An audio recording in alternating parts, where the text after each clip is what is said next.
régime algérien déclare donc la guerre économique à la France et décide donc d'utiliser l'arme du boycott économique, comme il l'a utilisé avec l'Espagne en 2022 et en 2023, pour punir la France, lui faire payer sa position naturellement ou favorablement pro-marocaine et son alignement sur la position marocaine dans le dossier du Sahara occidental. Ça a commencé par le blé.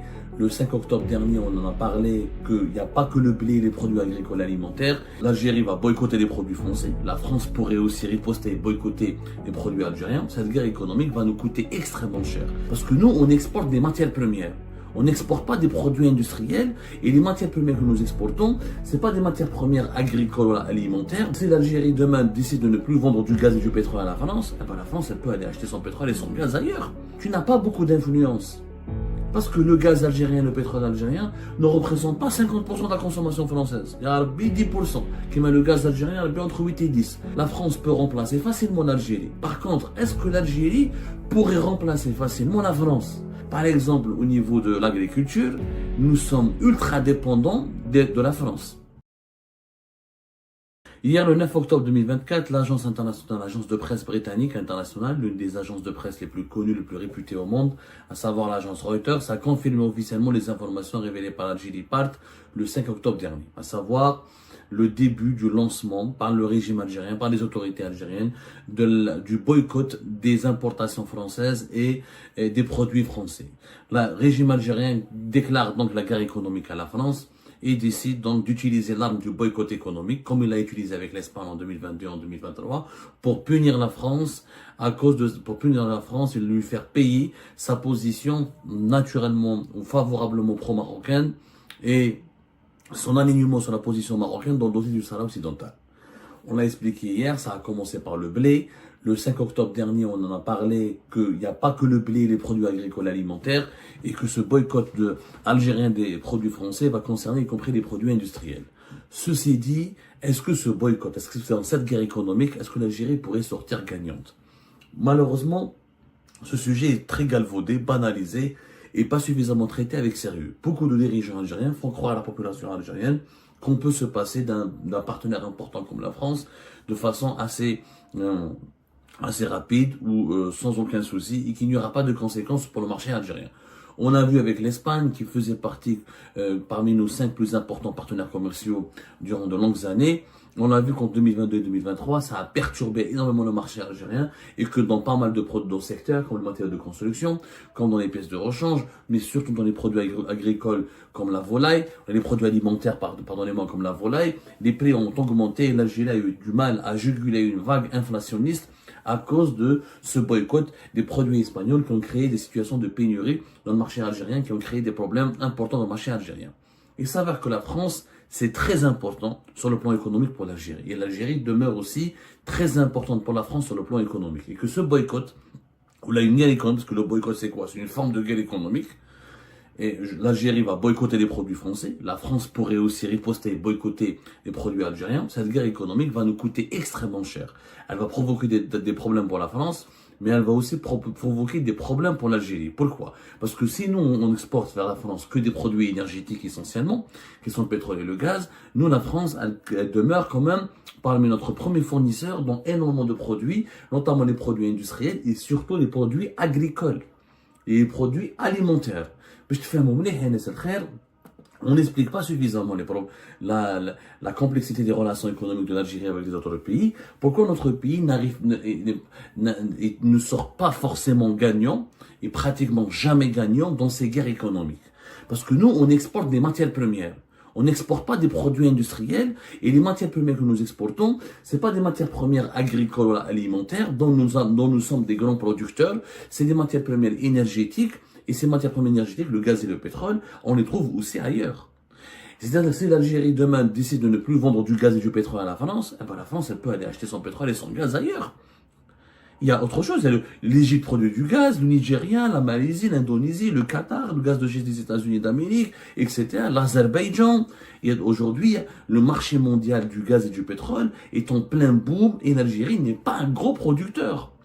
On n'a pas les plus grandes réserves du monde, on n'est pas les plus grands producteurs du monde, on n'est pas la Russie, on n'est pas la Norvège, on n'est pas les États-Unis d'Amérique, on n'est pas l'Iran, on n'est pas le Qatar, on n'est pas l'Australie. On est un bon producteur de gaz et on est un très mauvais producteur de pétrole parce que notre production de pétrole, elle est très basse. On exporte entre 400 000 barils par jour, pas plus. La Libye pourrait exporter plus de pétrole que nous. C'est-à-dire que si demain l'Algérie ne vend plus son pétrole à la France, ben la France pourrait l'acheter à l'Angola, pourrait l'acheter à la Libye, au Nigeria, qui produisent plus de pétrole que nous. Pour le gaz, ça va être plus compliqué, mais le gaz est aujourd'hui moins cher. On n'est pas en 2022 et la France pourrait l'acheter à d'autres pays, comme le Qatar, comme les États-Unis d'Amérique, ou la Norvège, ou ailleurs, ou l'Azerbaïdjan. Alors, je fais oublier en 2023, le business entre l'Algérie et la France, c'était presque 12 milliards d'euros. On leur exporte que des produits énergétiques. Il faut savoir, par exemple, la France a acheté pour l'Algérie, à l'Algérie, on a par exemple 7 milliards,3, on aura exporté vers l'Algérie 7 milliards,3 en 2023, 6 milliards d'euros, c'est 7 milliards, on parle en euros bien sûr, hein, dans tous les échanges économiques c'est 11 milliards 800, grippe 12 milliards d'euros, 7,3 milliards d'euros c'est les exportations algériennes vers la France, 6 milliards d'euros c'est des hydrocarbures, dont 3 milliards d'euros de gaz naturel et de GNL, et 2 milliards 900 000, et 2 milliards 9, presque 3 milliards d'euros, c'est le pétrole brut. Donc, nos exportations vers la France sont dominées à plus de 90% que de pétrole et de gaz. Sur les 7,3 milliards d'euros que nous exportons vers la France, avec plus de 6 milliards d'euros, c'est des hydrocarbures. Par contre, on a acheté à la France en 2023 4 milliards et demi d'euros, et là, c'est très diversifié. C'est des produits agricoles, c'est des équipements industriels, c'est des machines, c'est beaucoup plus diversifié. Et ce que peut-être vous ne voulez pas comprendre, ou vous ne voulez pas savoir en Algérie, c'est que malheureusement il y a une propagande. L'Algérie, quand dans tes rapports économiques, tu n'exportes que la matière première énergétique. Tu n'as pas beaucoup d'influence. Parce que le gaz algérien, le pétrole algérien ne représente pas 50% de la consommation française. Il y a 10%. Qui met le gaz algérien entre 8 et 10. C'est la moyenne européenne. Le pétrole, il n'y a même pas 5%. C'est-à-dire la France peut remplacer facilement l'Algérie. Par contre, est-ce que l'Algérie pourrait remplacer facilement la France? Et là, on revient vers des chiffres. On va approfondir les chiffres. Il faut savoir que l'Algérie, en 2023, a été le deuxième destination des produits français en Afrique. Et nous sommes le deuxième client des exportations françaises en Afrique. Mais quand on va approfondir encore, par exemple, au niveau de l'agriculture, nous sommes ultra dépendants de la France. Il faut savoir que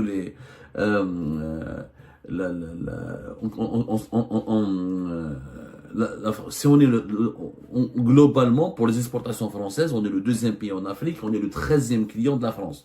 En 2022, on a été le 13e client mondial. Ceci dit, en ce qui concerne la nourriture, notamment les produits agricoles et alimentaires, la France, elle est pratiquement notre deuxième fournisseur.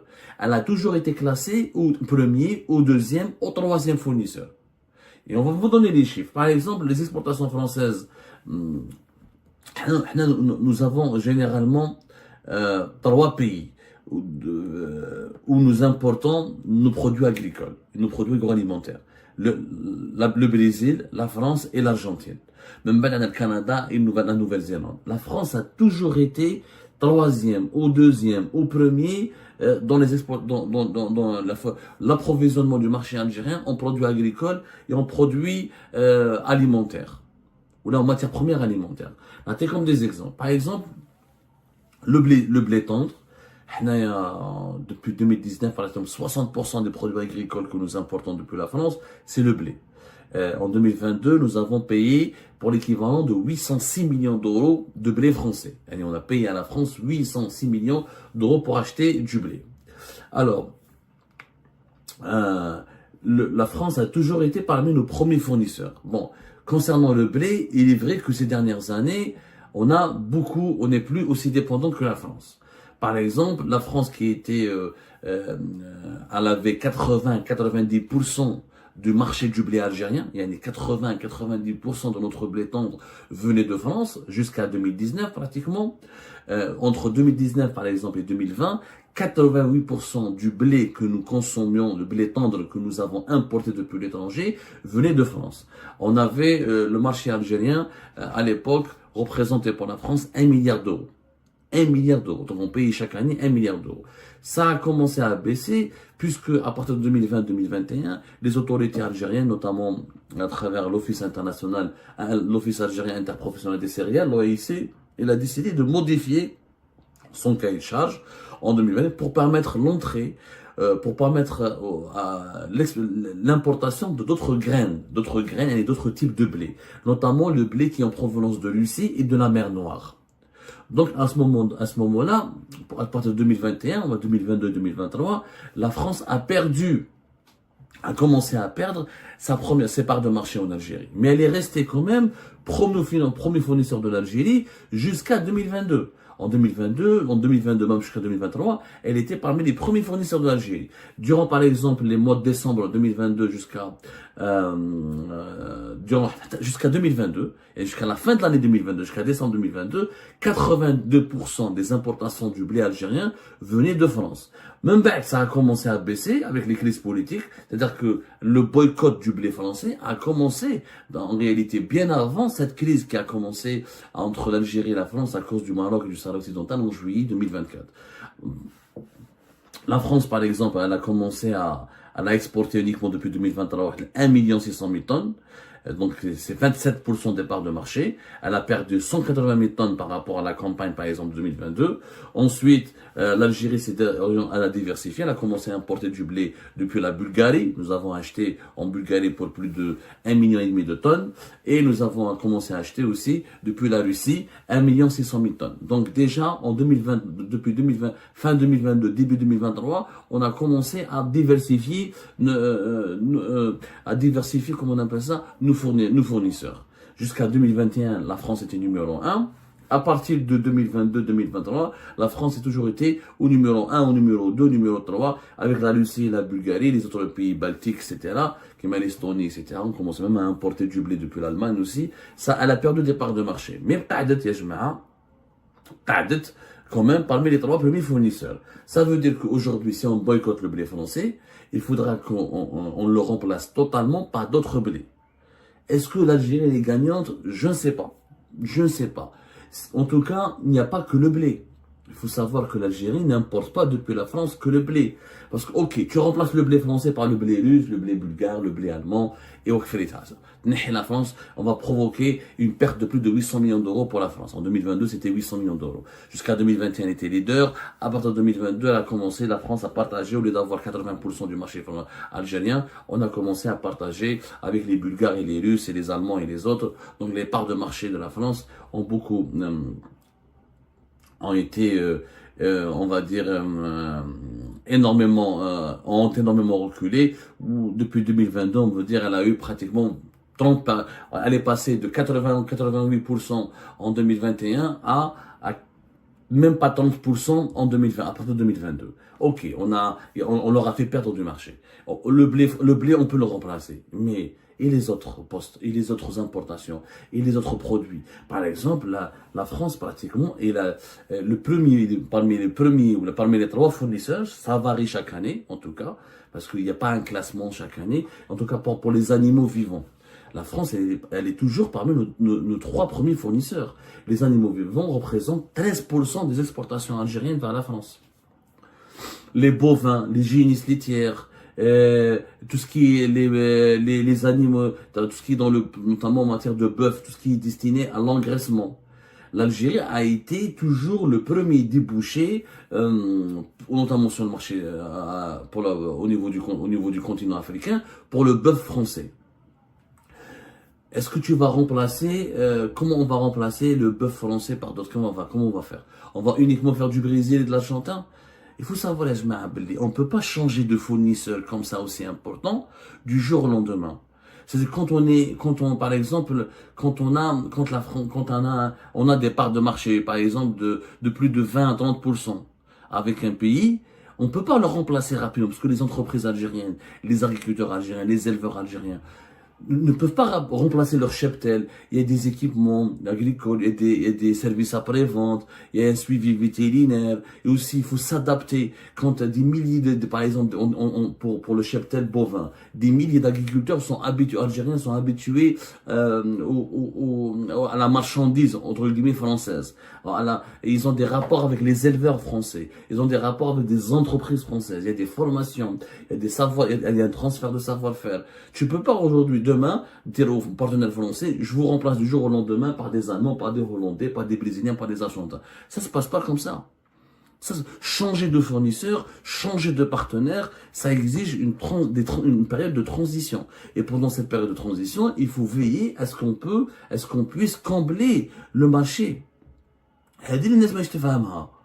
الناس ما فهمتها هذه. C'est-à-dire, j'ai un partenaire français, j'ai toujours l'habitude d'acheter français. Et du jour au lendemain, je ne veux plus acheter français, je vais acheter hollandais ou allemand. Ça se passe pas comme ça. On a des protocoles d'accord, عندك des habitudes, عندك toi ton entreprise, n'importe quel business économique, tu as fonctionné en fonction de ton fournisseur. Si tu changes de fournisseur, il faut changer de management, changer de protocole, changer de manière de produire, changer la manière de commercialiser les produits. Et puis les clients, il y a des clients en Algérie qui sont habitués aux produits français. On ne les remplace pas du jour au lendemain. Au-delà du cheptel bovin, par exemple, la troisième exportation en termes de produits agricoles français vers l'Algérie, c'est les produits laitiers. L'Algérie représente entre 5 à 7% des produits français. En 2021, en 2022, c'était presque 100 millions d'euros. Donc, c'est quand même, la France fait partie des principaux fournisseurs de poudre de lait de l'Algérie, avec la Nouvelle-Zélande et le Canada. Voilà. Donc, la part de marché de la France, par exemple, elle a baissé ces dernières années, mais ça reste 7,5%. Donc, du jour au lendemain, comment tu peux remplacer les produits français? Il faut négocier, il faut de nouveaux accords. Mais si du jour au lendemain, tu vas trouver, j'ai décidé, ok, j'ai décidé, je vais France. Ok. Mais comment tu vas remplacer les produits français? مش سهل يا جماعة الخير والله العظيم ما يسهل. Et ben voilà, c'était ça les amis. Je vous remercie comme d'habitude pour avoir suivi la vidéo jusqu'à la fin. Et je vous remercie aussi pour votre soutien à notre chaîne. Je vous remercie encore une fois pour vos commentaires et vos abonnements. Et n'oubliez pas de vous abonner à la chaîne si vous n'êtes pas encore abonné. Et ben après que ça a été juste des consignes verbales, maintenant c'est officiel. L'Algérie compte mener cette guerre économique contre la France. C'est tellement absurde que l'on peut même pas analyser correctement ou voir quoi analyser, hein. C'est une dépendance unilatérale de l'Algérie envers la France. Comment on va faire de la pression sur la France? La France qui est la deuxième ou troisième puissance, c'est la deuxième puissance européenne après l'Allemagne. Les gens n'ont vraiment, on n'a pas assez de respect pour la position, pour le poids de la France en Europe. C'est une grande puissance, quand même. Oublions les histoires de colonisation et tout, l'histoire du Maghreb et tout ça. Parlons État.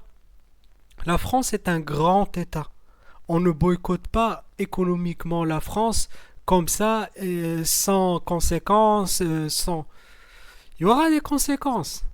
Il y aura des conséquences internes et il y aura une réaction française après. Et on va voir. Ça va coûter très cher au régime algérien. On ne joue pas avec les intérêts de la France de cette manière. Ça, c'est... On commence à faire des gestes complètement destructifs, hein. C'est complètement idiot de mener une guerre économique à la France. Et quoi après le blé? On va couper le gaz.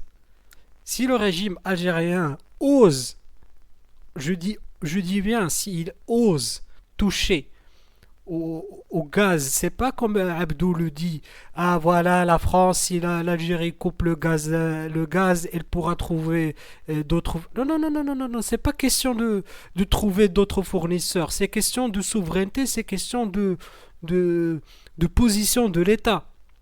La France ne va pas se laisser rabaisser par l'Algérie. peut-être le blé, après déjà qu'elle a perdu une grande part de marché et tout ça, même les produits agricoles ou alimentaires, ça touche plus la population algérienne. C'est comme si le système voulait se venger. C'est ça, ça donne plus l'impression d'une vengeance contre la population que d'un vrai boycott économique contre la France. Mais si on ose toucher au pétrole et au gaz, les intérêts vitaux de la France en Algérie, croyez-moi, il y aura des conséquences trop graves. Ça va être vraiment très grave. Ça va être la fin de ce régime. Ça c'est sûr. Mais espérons pas que les choses dégénèrent. On veut pas voir de violence, on veut pas voir de ça me rappelle déjà le scénario de Kadhafi. Donc c'était presque la ça peut aller dans les mêmes dans les mêmes dans la même démarche. Kadhafi à l'époque en 2010-2011, il avait des intentions de faire des boycotts du genre, de toucher aux intérêts de la France et de l'Europe, surtout en ce qui concerne l'énergie. Et ça, c'est le grand non. C'est là la vraie ligne rouge qu'on ne doit jamais toucher, c'est l'énergie. C'est ce qui est de plus vital. C'est l'industrie française, c'est tout. C'est le fonctionnement des États. C'est l'énergie. Donc, pour faire de la pression ou pour faire la seule carte même que ce soit 5 ou 6% ou que ce soit négligeable sur le point économique pour la France, sur le point politique et moral et disons de vision de l'État et de sa souveraineté, il y aura des conséquences très graves. Et espérons que ça ne dégénère pas. C'est ça, c'est la seule chose que je puisse vraiment espérer. Et ben c'était ça. Je vous remercie encore une fois pour avoir suivi jusqu'à la fin et à la prochaine dans une nouvelle vidéo. Au revoir.